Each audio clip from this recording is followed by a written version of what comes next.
Bonjour à tous, j'espère que vous allez bien. Je suis ravie de vous retrouver aujourd'hui pour les énergies de votre premier semestre 2025. Alors cette vidéo s'adresse à vous, si vous êtes Scorpion, si vous êtes ascendant Scorpion ou si vous avez votre signe lunaire en Scorpion, quel que soit votre signe solaire.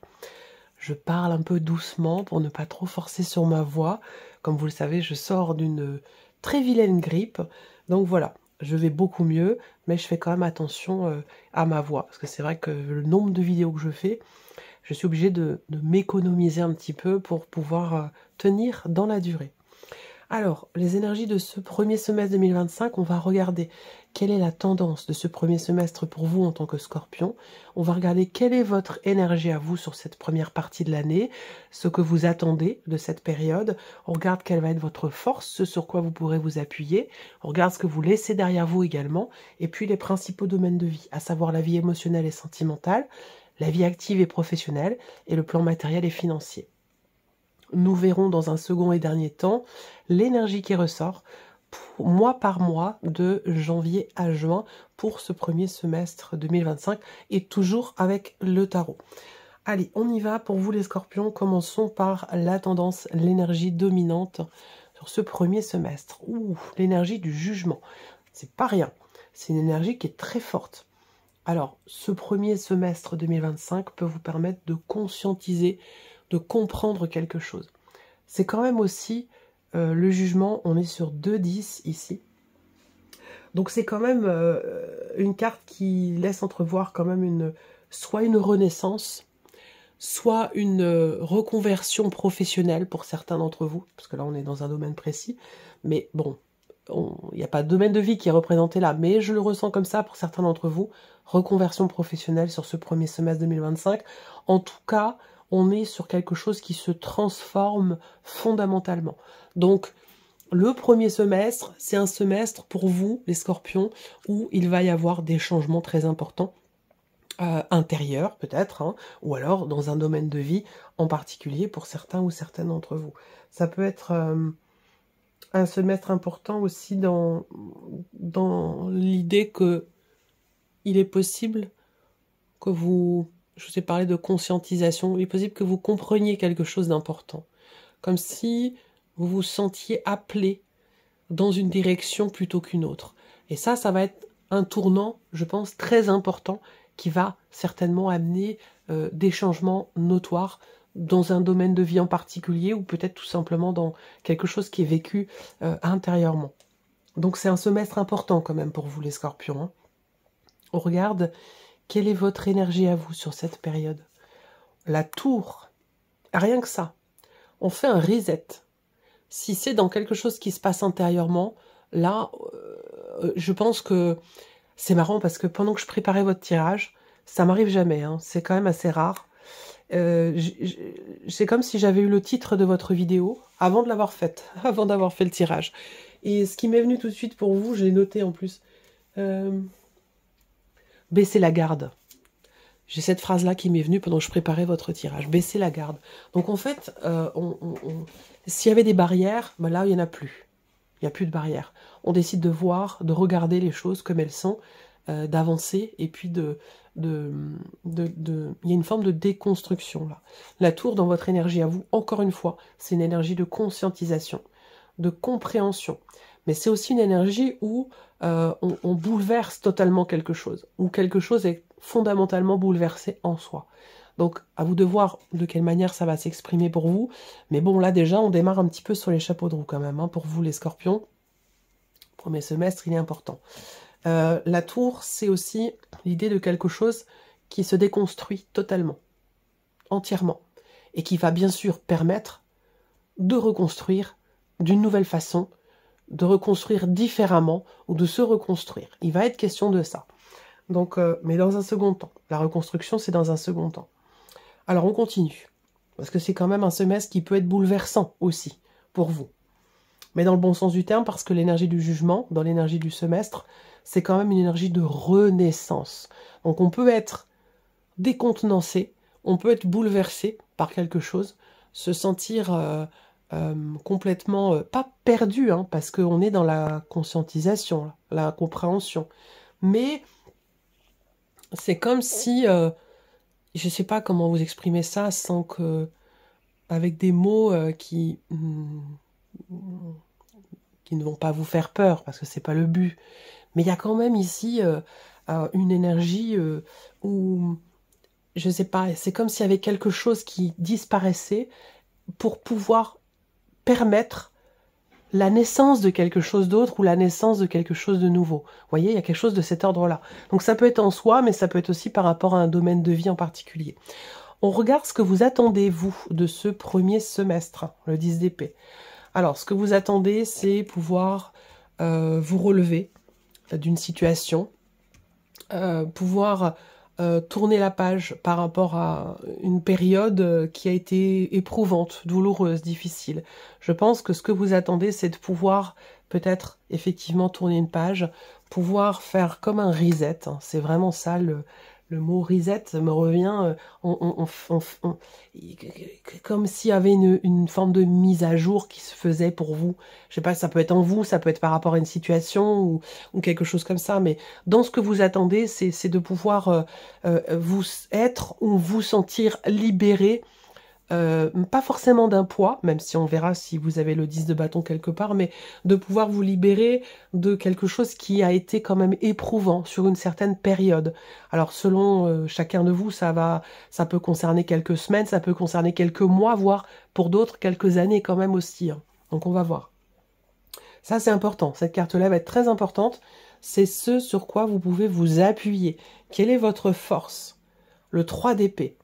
Ce sur quoi vous pouvez vous appuyer, c'est votre capacité de résilience. Cette capacité à pouvoir vous retourner, à pouvoir faire de quelque chose qui a pu vous mettre à terre une force. Voilà. Donc c'est vraiment ça, ce sur quoi vous pouvez vous appuyer, c'est véritablement ça. Et je pense que là, même si c'est un mal pour un bien, on me dit.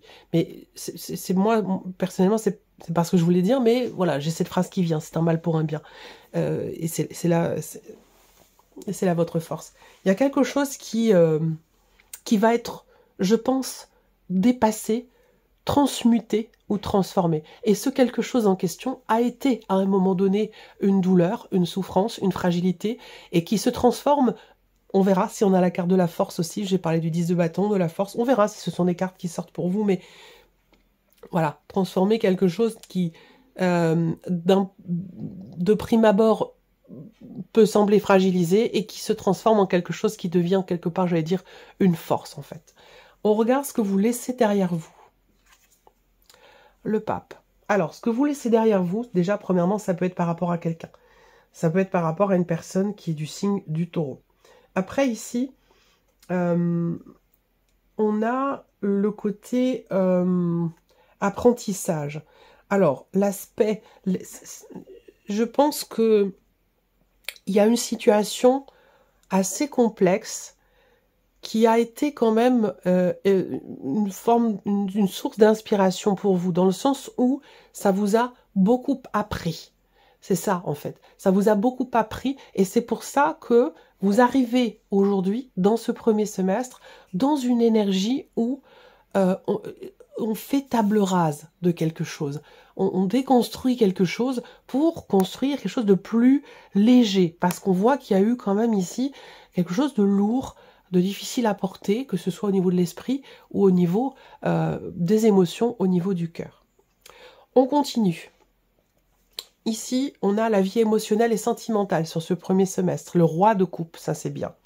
Donc ici, émotionnellement, ou dans votre vie sentimentale avec le roi de coupe, on gère ses émotions. On est dans une forme, une certaine stabilité quand même émotionnelle avec le roi de coupe. On est aussi dans une énergie où on comprend. On comprend ce qui est, on comprend ce qu'on ressent, on l'accepte, on l'accueille parce qu'on l'a conscientisé, et du coup, c'est ce qui permet de mieux gérer et de mieux accepter ce qui est ressenti, ce qui est vécu, ou ce qui a été vécu et ressenti. Et c'est peut-être pour ça qu'il y a cette possibilité ici de renaissance, de renouveau et de reconstruction. Donc là, vie émotionnelle et sentimentale avec le roi de coupe, on a aussi l'énergie de la stabilité ici. hein. Peut-être qu'il se passe quelque chose d'important aussi pour certains d'entre vous au niveau émotionnel, soit par rapport à quelqu'un qui est du même signe que vous, ou par rapport à quelqu'un qui est poisson ou cancer. Voilà. Vie active et... Bon, ce sera développé dans les tirages mensuels de toute façon. Vie active et professionnelle, le roi de bâton, un autre roi. Donc ici, vie active et professionnelle, on est dans l'action. On est dans l'action, c'est fou parce que il est possible, il y a quelque chose qui a pu à un moment donné vous mettre à terre, mais pas totalement. C'est marrant parce que j'ai eu cette énergie-là sur les mois précédents, peut-être pour un autre signe, ou alors c'était peut-être pour le vôtre, et auquel cas c'est encore plus intense. Mais j'avais parlé de un genou à terre, mais pas les deux. Et là, c'est un petit peu ça. C'est-à-dire que, voilà, il y a une renaissance, quoi. Très clairement, c'est le mot, je vais le noter. Je vais le noter quelque part. Renaissance.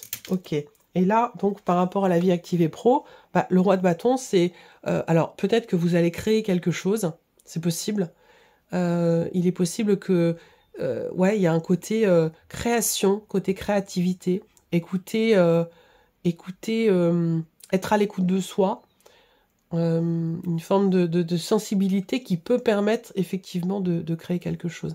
Là, on a confiance avec le roi de bâton. Au niveau de la vie active et professionnelle, on est capable, on se sent capable et on agit en conséquence. Donc on est encore une fois dans une énergie où on est dans la maîtrise des choses, de ce que l'on fait ou de ce que l'on a à faire. Donc vous voyez, deux rois, on va voir le plan matériel et financier maintenant, le 10 de coupe. Satisfaction. Satisfaction, aboutissement plutôt bénéfique pour vous, dans votre sens, en tout cas, je pourrais dire, pour tout ce qui est matériel et financier. Là, on est avec le 10 de coupe, dans une forme de réjouissance, de satisfaction, de joie, par rapport peut-être à quelque chose qui aboutit, par rapport à quelque chose qui réussit. Donc, on a ici, globalement, de belles énergies, et c'est vrai que c'est un semestre qui change du tout au tout. Donc, peut-être que là, il y a eu, sur les mois précédents, ou peut-être sur une période plus longue, quelque chose d'assez compliqué qui a été peut-être traversé. Et là, j'ai l'impression que, de par ce que je vois, ben, on en sort, littéralement. On va voir, mois par mois, et toujours avec le tarot, regardez quelles énergies ressortent pour vous, les scorpions. Alors, on démarre avec le mois de janvier. Énergie du mois de janvier 2025 pour les scorpions.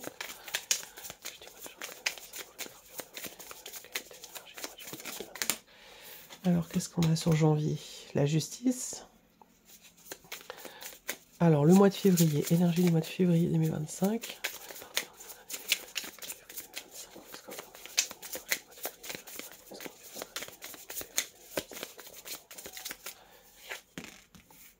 Le 9 d'épée.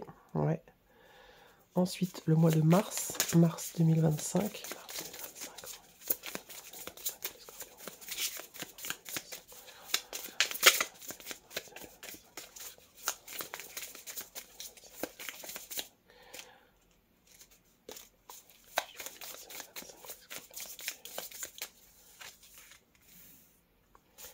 Avril 2025.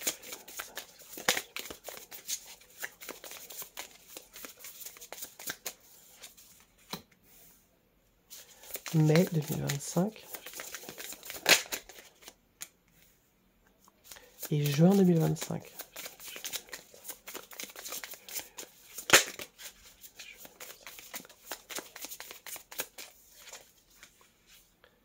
Ouais, bah oui, le 8 de coupe. L'aboutissement de ce semestre, on est bien effectivement dans l'idée d'aller de l'avant, dans l'idée d'avancer, dans l'idée de tourner une page. On est bien dans la notion de transformation, de renaissance, déconstruction de quelque chose, reconstruction d'autre chose. Et ce ne sera pas forcément toujours évident.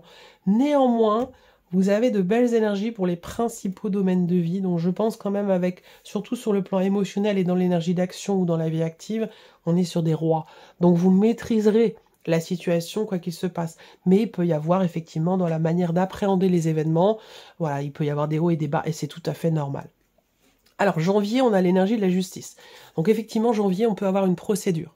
On peut avoir aussi l'idée qu'il est question d'un jugement. dans le cadre d'une procédure, que ce soit une procédure de divorce ou toute autre chose. Ça, c'est possible. En tout cas, janvier, il se passe quelque chose d'important sur un plan juridique, sur un plan administratif. Janvier, c'est aussi un mois où quelque chose peut-être se réajuste, se rééquilibre. En tout cas, il en est question. Le mois de février, on a le 9 d'épée. Donc là, le 9 d'épée, en février, on peut avoir on se fait du souci. Voilà, on peut s'inquiéter, se tracasser, être dans le doute, avoir du mal à dormir. C'est un mois où on est ici, et on va le voir tout de suite après, je vais faire la vidéo de votre mois de février, mais c'est un mois où on est un petit peu effectivement on cogite beaucoup. L'énergie est dans la tête, on se pose beaucoup de questions, et plus on se pose de questions, moins on a de réponses, plus on a de questions qui arrivent, et ainsi de suite. Donc ça peut être un mois où effectivement on cogite, on réfléchit beaucoup. Je vais sortir une deuxième carte pour ce mois de février. Énergie du mois de février, énergie du mois de février 2025, Scorpion, février, énergie du mois de février 2025 pour les Scorpions. Le 9 de bâton. Ouais, 2-9. Alors, le 9, hein, c'est quand même une énergie aussi d'aboutissement et de fin de cycle, fin de quelque chose. Donc là, le 9 de bâton qui arrive derrière, c'est une carte où il est question de tenir bon. Il est question on voit bien qu'en février, on agit beaucoup, on réfléchit beaucoup, on donne beaucoup de sa personne, et ça peut, à certains moments, faire que on se sent un petit peu fatigué, et puis on a besoin ici, visiblement, de se préserver. On a besoin de se préserver, de se protéger, peut-être d'une énergie qui peut fragiliser. Le mois de mars, on a la cavalière de denier. Donc en mois de mars, on n'est pas dans une énergie de mouvement ou de rapidité dans les événements, bien au contraire. En mars, on est dans une énergie où il peut être question de lenteur, pas d'inertie, mais d'une certaine lenteur. Avec cette carte-là, généralement, il y a une notion de mouvement, certes, mais qui est quand même relativement lent. Cette idée, plutôt, d'avancer doucement mais sûrement. Avec cette carte-là, il est question d'aller en confiance, d'avancer en confiance, et ce de manière régulière. Mieux vaut prendre son temps que d'aller trop vite au risque de trébucher. Voilà, on a quelque chose de cet ordre-là pour le mois de mars. Le mois d'avril, on a le 5 de coupe. Donc là, le mois d'avril, c'est un mois où émotionnellement, on peut être dans le regret. On peut avoir du mal à assumer certains choix, certaines décisions, certaines situations. Ça peut être aussi une énergie du passé qui ressurgit et qui fait que on est dans ce constat où on peut... Le 5 de coupe, je dis souvent, c'est souvent la carte qui fait qu'on voit le verre plutôt à moitié vide au lieu de le voir à moitié plein, vous voyez. Donc il y a cette énergie-là sur le mois d'avril. Je vais sortir une autre carte dessus.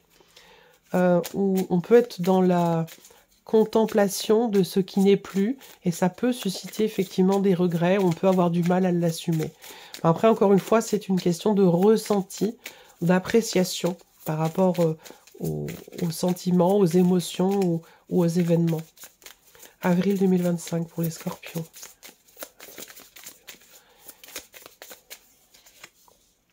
De bâton. Ouais. Ça peut avoir un rapport avec une dimension familiale, ou ça peut avoir un rapport avec ce que vous avez construit ou ce que vous voulez construire, bâtir, consolider ou stabiliser. Le mois de mai, on a le 2 d'épée. Donc là, il est question de faire un choix, de prendre une décision, de se positionner. On peut avoir quelques hésitations sur ce mois. C'est un mois où il va vraiment être question d'écouter vos intuitions, d'écouter vos ressentis profonds, parce que c'est vraiment ce qui vous permettra de vous positionner, de faire un choix, de prendre une décision, parce que visiblement, avec cette énergie-là, le mental a du mal à se positionner. Du coup, il est question de s'en remettre vraiment à ce qui vous fait vibrer au plus profond de vous-même, de s'en remettre aux émotions, aux sentiments et aux ressentis. Et ensuite, le mois de juin, on a le 8 de coupe. Donc ici, on fait le deuil de quelque chose. On accepte, on accueille et on avance. Voilà. Le 8 de coupe, c'est une énergie où on quitte quelque chose, on laisse quelque chose derrière soi qui ne nous correspond plus ou qui ne nous convient plus, qui ne doit plus faire partie de nos énergies, et on avance, on va de l'avant. Donc on laisse, on accepte de laisser quelque chose derrière soi pour aller de l'avant et pour avancer. Donc c'est un semestre pour vous les Scorpions qui est assez dense, assez intense, mais dans lequel il y a cette notion de renaissance et de reconstruction au bout du chemin. Voilà pour vous mes chers scorpions, j'espère que cette vidéo vous a plu, que ce tirage résonne en vous. Merci à vous, merci de votre présence, de votre fidélité, merci pour votre écoute. Je vous souhaite un excellent semestre et bien sûr on se retrouve très bientôt pour les prochaines vidéos. Au revoir.